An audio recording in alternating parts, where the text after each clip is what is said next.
สบายดีมื้อนี้เราจะมาแนะนำเกี่ยวกับการเฮ็ดระบบอ่าบุฟเฟต์เนาะบุฟเฟต์ก็คือหมายว่าลูกค้าสามารถเฮ็ดเป็นบุฟเฟต์ราคาจำนวนเงินเท่าไรก็ได้แล้วแต่เนาะแล้วก็มีการตั้งเวลาตัวนี้เราจะมี2อันเนาะ1บุฟเฟต์มีเวลาไปเนาะคราวนี้ว่าเวลาชั่วโมงหนึ่งชั่วโมงก็อันนั้นก็แล้วแต่ทางร้านเพิ่นจัดเนาะเพราะเราจะมีเวลาในการเซตค่าให้เบิ่งว่าพวกเราจะเฮ็ดบุฟเฟต์แบบนี้ให้เบิ่งเนาะเพราะเราจะมีตู้หน้าบ้านอยู่แล้ว ปัจจุบันนี้แม่นพวกเราเซตค่าให้เบิ่งย้อนว่าอยากย่อเวลาให้เบิ่งว่าการเซตค่าเราจะมีแบบใดเนาะตัวนี้พวกเราสิเฮ็ดตั้งรายการเมนูอยู่ใส่ตู้ใดก็แล้วแต่เนาะอันนี้โซน A โซน B สามารถเฮ็ดจัดแจงบริหารเองได้เลยเนาะอันนี้สามารถเลือกเองได้เลย A B C D L แล้วแต่เนาะโซน VIP บ่ก็แล้วแต่อันนี้โซนคาแคร์ก็เฮ็ดได้เบิดแต่บ่ฮอดตัวเดี๋ยวนี้เราสิให้เอาตัวจริงให้เบิ่งเนาะมันมาอันนี้แม่นการกวดเบิ่งว่านี่มีการใช้บ่อยู่ร้านอาหารมีคนใช้โต๊ะวางบ่วางเนาะอันนี้แม่นหน้าตาของพวกเรา แต่บอกว่าจะมาเฮ็ดตู้ VIP นี่เลยก็ได้VIP เนี่ยของ VIP โต๊ะหนึ่งเนาะสมมุติว่าลูกค้ามาสั่งอาหารบุฟเฟต์อะไรบุฟเฟต์มันจะมีเวลาเนาะแต่พวกเขาจะเฮ็ดให้เบิ่งตัวอย่างบุฟเฟต์ตัวนี้แม่นจะเอาตัวอย่างให้เบิ่งว่าบุฟเฟต์ราคาแม่นเท่านี้บุฟเฟต์ที่ว่าพวกเราจัดแจงไว้แล้วว่าบุฟเฟต์เพิ่นลูกค้าเพิ่นจัดแจงมาแล้วพวกเราอิงตามตารางที่เพิ่นจัดแจงมาหั้นเนาะ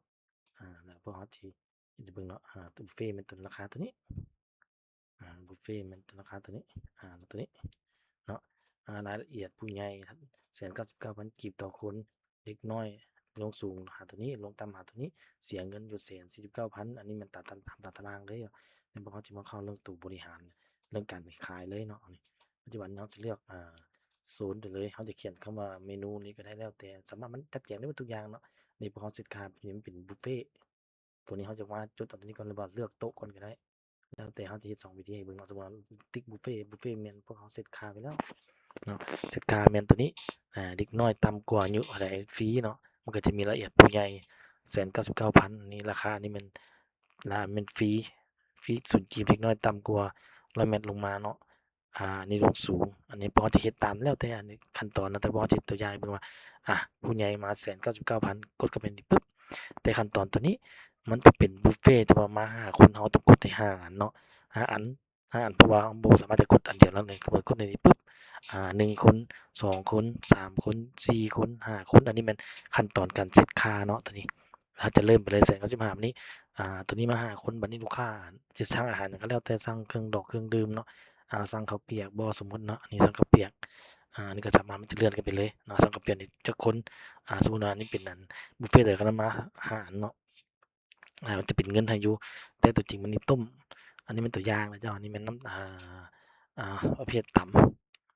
ำก็แล้วแต่นี่เนาะ2จาน3จานก็แล้วแต่มันจะมีขึ้นมันจะนี่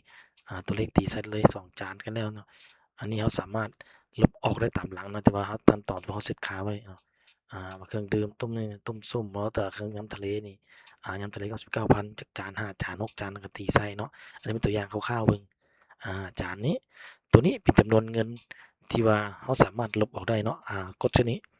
จะเป็นบุฟเฟ่ต์กดทีนี้ปุ๊บให้มันเท่าศูนย์เลยก็ได้เนาะเท่าศูนย์เท่าศูนย์เท่าศูนย์นี้ไหนมันก็จะเป็นตัวศูนย์มันจะบ่เป็นเงินเนาะตัวนี้อันเดียวกันนี่ขั้นตอนที่ว่าพนักงานเฮ็ดตีเข้าไปก่อนตามหลังก็ได้หรือว่าเราเฮ็ดไปก่อนแล้วจะคิดตามหลังเพราะเผื่อลูกค้ามาเนาะอันนี้แล้วแต่ความสะดวกอันนี้เราเฮ็ดตัวอย่างให้เบิ่งถ้าเราเฮ็ดเบิ่งจะมีตัวนี้อันนี้มันเวลามันจะเริ่มไล่ไปแล้วเวลามันไล่ไปจนฮอดเดี๋ยวนี้เราเซตค่าเป็นชั่วโมงครึ่งเนาะ กรณีมันกลายเป็นกลายเป็น1-200,000ก็ยังเราก็สามารถเฮ็ดให้มันเป็นแสนนี่เวลามันเริ่มจะไล่แล้วเจ้าเป็นเงินนี่เนาะ49,000แล้วเนาะจะเริ่มไล่ไปจนฮอดจนครบเวลาครึ่งชั่วโมงหลังจากครบแล้วกลายไปเราก็สามารถมาจ่ายเป็นราคา199,000ก็ได้ตัวนี้แต่ว่าบ่ได้เซตบ่ลืมเซตค่าตัวนี้เบิ่งแต่ว่าสามารถเฮ็ดได้เนาะแล้วอันนี้แม่นกรณีเราอยากหยุดเลยก็ได้หยุดตัวนี้เราก็ติ๊กเข้านี้หยุดหยุดตัวนี้หยุดการขายนี่ก็แล้วแต่เนาะก็เวลานี้ แต่ราคามันจะเป็น49,000แต่ตัวจริงเขาก็สามารถเซตค่าให้มันเป็นนั้น199,000ก็ได้เหมือนกับลูกค้ากินน้อยเดียวแล้วลูกค้าเอาค่าเบี้ยค่าหยังก็สามารถเฮ็ดได้ตัวนี้เนาะปาไปก่อนก็ได้อาปาไปก่อนปาไหลไปปกตินี่แหละอันนี้มันโซนตัวนี้โซน A นี้เขาก็สามารถเบิ่งได้เลยเนาะเบิ่งโต๊ะโซน A มีหยังแหน่ติ๊กข้างบนตัวนี้มีโซนไหนที่ว่ามีลูกค้ามานั่งมากินเนาะตัวนี้เราต้องบันทึกก่อนเนาะเห็นบ่เราบ่ได้บันทึกเราจะบันทึก แกงเขียวคั่วไปปุ๊บมันก็จะมีไปอันนี้แม่นขั้นตอนการส่งเนาะแต่ว่าเราจะเฮ็ดให้เบิ่งเนาะว่ามีหยังเกิดขึ้นเนาะส่วน A นี้มีการใช้เกิดขึ้นบ่เนาะอันนี้มันใช้ร้านหนึ่ง ปัจจุบันนี่แม่นตัวนี้เป็นบุฟเฟ่ที่ว่าเราสามารถจัดนี่ส่วน A มันจะเด้งมานี้เนาะจำนวนตัวนี้คนเป็นชั่วโมงมันเริ่มไล่แล้วเนาะตัวนี้แม่นขั้นตอนบุฟเฟ่สามารถเลือกได้อันนี้คนนี้ว่าแล้วราคามันฮู้แล้วเราเซตค่าไปเลยแล้วก็สามารถจ่ายเงินขั้นตอนตัวนี้สมมุติว่ามันกลายวงเงินไปเนาะบางทีว่าอันนี้แม่นทำด้วยกันแม่นเราต้องใส่ตัวนี้เงินที่มันบ่พอนี่เราก็สามารถเซตค่าไปเลยเอาจำนวนเงินผู้ใหญ่5คนนี่คูณกันเลยเนาะส่วน5คนคูณ5คนคูณ5คนคูณ5คนคูณ5คูณใน199,000ตกอยู่995,000ออกอยู่995,000ก็สามารถเขียนเลย9 995,000ได้เลยตัวนี้เป็นเงินที่ว่าลูกค้าจะต้องจ่ายเนาะสามารถได้เงินสดโอนก็แล้วแต่อันนี้สามารถที่ได้แต่ว่าเขาออกเงินสดเลยลูกค้าจ่ายเงินโอนมันจะเด้งมาครับสามารถแปลงให้เก่ามันต้องติ๊กเอาเงินก่อนแล้วจึงจะได้995,000อันนี้เป็นตัวอย่างเนาะสามารถจ่ายเงินไปเลยบุฟเฟ่ตัวนี้มันก็จะเป็นเงินมามันจะไม่ได้รายเงินมันจะรายแต่บุคคลที่ว่ามาหันหาคนนั้นเป็นตัวนี้เนาะเดี๋ยวตัวนี้เงินส่วนต่างมันจะโอนเดี๋ยวนี้แล้วแต่ตัวนี้มันจะเวลจะหักค่าให้เลยว่านี่มันออกอยู่999,000นี้นี่มันตัวอย่างของบุฟเฟ่เนาะตัวนี้เป็นขั้นตอนตัวทำอิฐตัวเซตค่าเวลาเนาะเนี่ยมันนี่มาเบิ่งหลังบ้านขั้นตอนการเซตค่าพวกเขาก็จะมีเนาะมีการเซตค่าคือตัวนี้แม่นพวกเขาจะเซตค่านะสมมุติว่าเด็กน้อยเนาะลงสูงเท่าใดนี่เด็กน้อยลงสูงตัวนี้เนาะลงสูง1,503เมตรนี่กดกรณีอันนี้แม่นการเซตค่าพวกเขาก็จะมีการแนะนำให้เติมเนาะเซตค่ามาบุฟเฟ่ต์เสียเงินเท่าใดเนาะอันนี้ก็สามารถใส่รหัสได้ตัวนี้เขาก็สามารถเอามาอัปเดตเนาะอัปเดตได้ราคาได้นี่มันขั้นตอนที่ว่าพวกเขาเซตค่าอยู่หลังบ้านเนาะใส่ร้านนี่เอาจำนวนสูงลงสูงที่เป็นบุฟเฟ่ต์ตัวนี้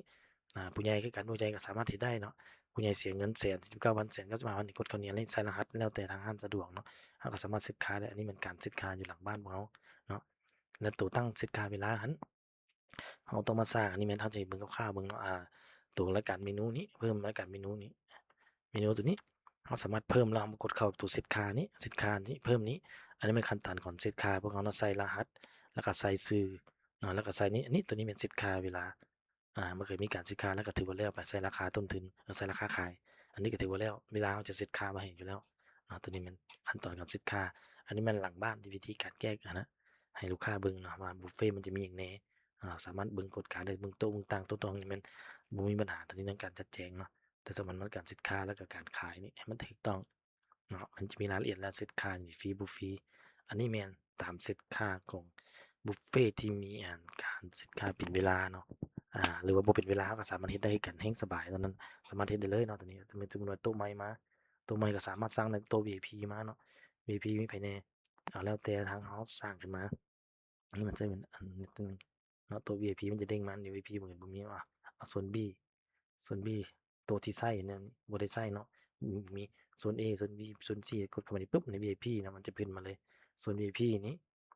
ของคาราโอเกะเนาะคาราโอเกะนะโซนคาราโอเกะตัวนี้เพิ่นสิสร้างเครื่องทะเลก็แล้วแต่เนาะสร้างมาก่อนก็ได้แต่ว่าเราสิเซตค่านี้ตัวนี้เรายังบ่ได้เซตค่าให้เพิ่นเราสามารถสร้างก่อนก็ได้สร้างๆหรือว่าเราจะเฮ็ดตามขั้นตอนของเราครับก็เพียงแต่ว่าไปเข้าตู้